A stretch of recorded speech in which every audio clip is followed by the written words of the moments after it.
Oh man, Apple has just been relentless with their updates lately, both public releases and betas. Today, iOS 11.2 Beta 4 has been released in both its developer beta and public beta form. So what's new, what's changed? Let's go ahead and get into that. First off, Apple has been really pumping these out. They want to make sure that the iPhone X gets the best possible experience. And as you guys know, yesterday's update actually addressed the cold weather bug where your screen would become unresponsive. It's more than likely that this update follows suit and has added that inside, although I cannot confirm it.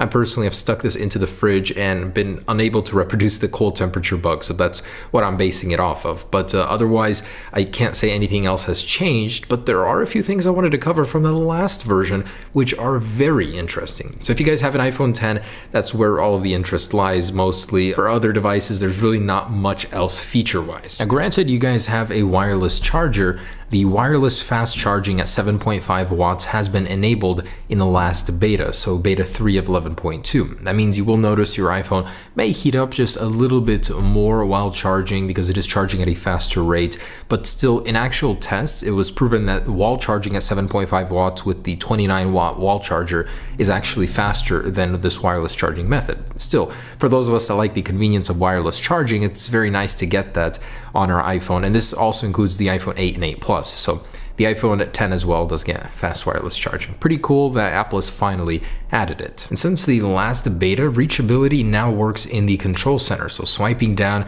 you'll notice you can actually activate that here. And that's not limited to the iPhone 10, all other devices as well. So you can use the double tap on the home button in order to activate it from the control center, which is pretty nice touch as it is pretty high up, especially on the iPhone 10 to access any of these controls. And it's about dang time that Apple has introduced offline Siri. Although in a very limited capacity, you can now actually ask Siri some commands while there is no internet whatsoever. So previously you just get a screen that Siri is offline.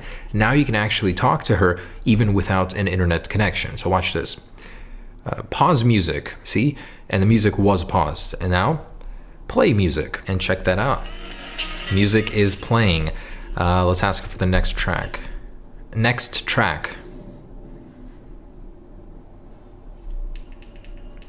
How cool is that? So you can control in a very limited capacity, play, pause, skipping tracks within the music application, but she cannot play while the music is not playing before. So previously, the music player had to be open and either paused on music or playing it in the background. She cannot open the music application for you while offline. So although very limited, and oh my gosh, look at that overlay, what is going on?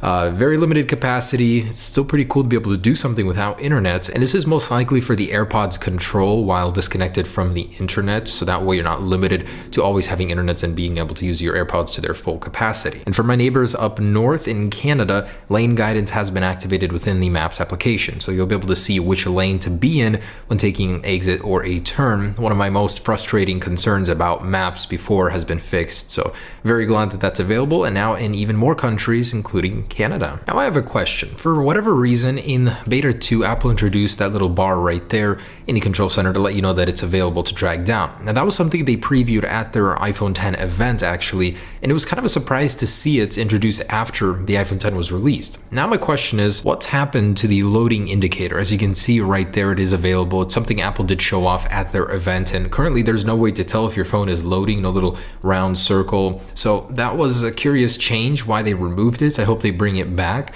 I'm just wondering where it went. But anyways, guys, there it is. iOS 11.2 Beta 4 is here. Most likely fixes the cold temperature bug, as well as introduces some features from Beta 3 in this new firmware. So that's awesome. I'm really glad to see that fast wireless charging is here, as well as some basic offline Siri commands. That's going to be awesome to actually use in a pinch. Anyways, last thing, let's do the Geekbench real quick as is customary. Here's that score, 10,273 multi. On the last beta, Beta 3, dipped under 10,000, so a little change there. Anyways, guys, thanks for watching. That's the latest on iOS 11.2. Full release soon. This actually may even be the GM, so I would expect it to come within the next couple of weeks. Thanks for watching, guys. Peace.